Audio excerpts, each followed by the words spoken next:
Get ready for the dictation in 3, 2, 1, start.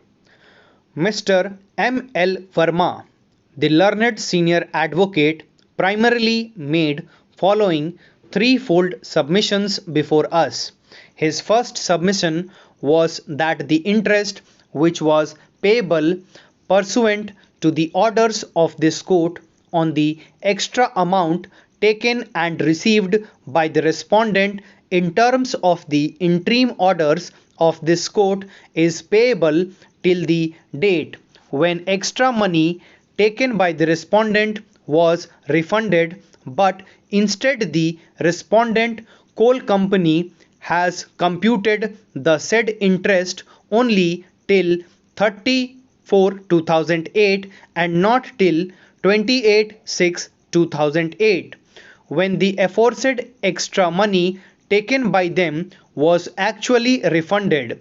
His second submission was that the respondent company has also not paid to the applicants the entire interest that actually accrued on the fixed deposit receipt which was deposited on the account of the applicants.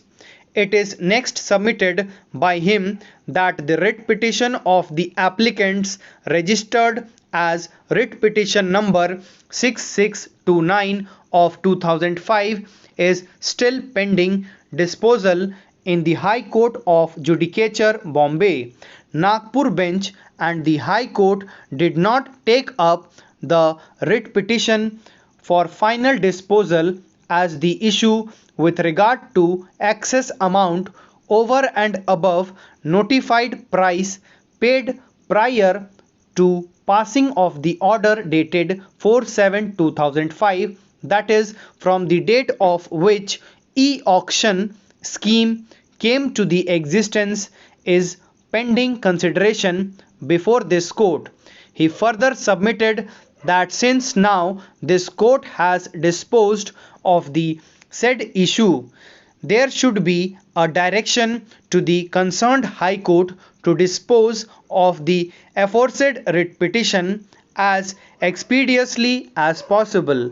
Mr. Anup Mishra, the learned counsel appearing for the coal company, during the course of his submission submitted that they have paid the amount which became refundable to all the claimants who are entitled to receive it, inclusive of interest in fixed deposit calculated up to 30/4/2008, as the fixed deposit receipts were time bound and therefore a fixed date was taken for calculation of the interest, which was 30/4/2008.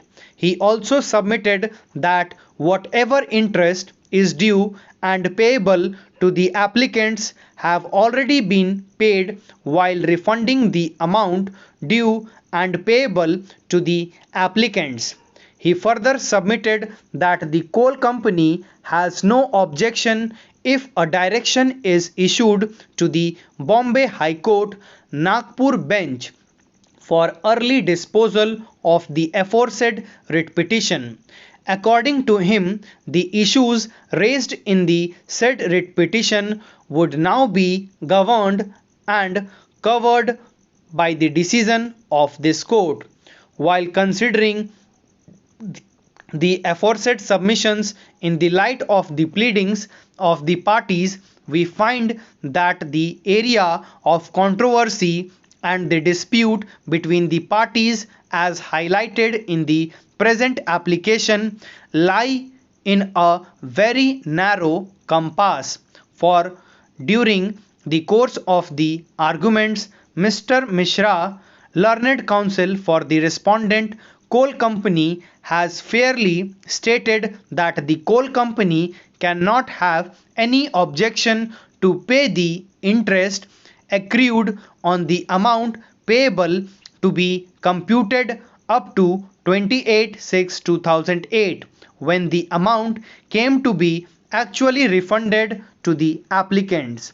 We also find justification in the claim of the applicants for the respondent coal company had agreed to refund the amount if later on found to be due and payable with interest till the date when it is actually refunded. In fact, that was also the intention of the order passed by this court when the interim order to that effect was passed. We may point out that though the applicant in the application stated that the amount was refunded on 25/7/2008, but however during the submissions it was agreed that the same was refunded on 28/6/2008.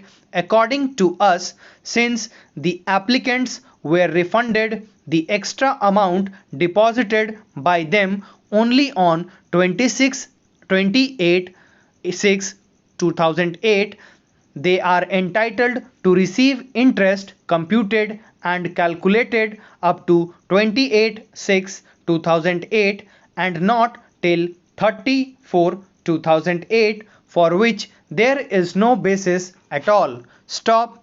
Thank you.